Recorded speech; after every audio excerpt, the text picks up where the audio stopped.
আজি পকৰি খুৱাম কৈ আছে ল'ৰাটোতে আমি পকৰি খাম মানে কি জানে হাৰিয়ানাত যদি বৰষুণ দিয়ে মানে সিহঁতক পকৰি লাগিব আমাৰ অসমত দেখোন তেনেকৈ হ'লে দেখোন সদায় পকৰি বনাব লাগিব হয়নে আমাৰ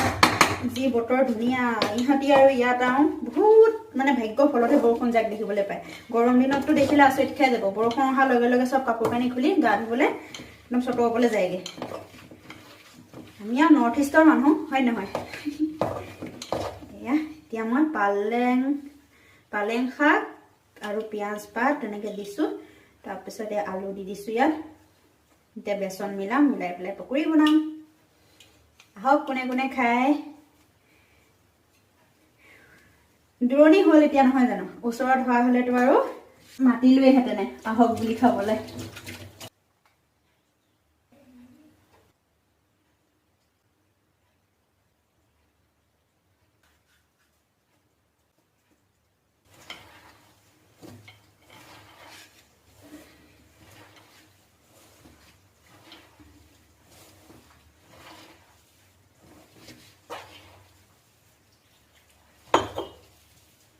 এইবিলাক কৰোঁতে অকণ কষ্ট হয় কিন্তু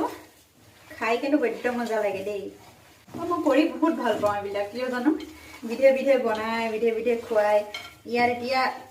মাছ মাংস নাখায় বুলিহে অসমত হোৱা হ'লে কি ধুনীয়াকৈ বনাই খোৱালোহেঁতেন কিন্তু আৰু কি হ'ব নহয় জানো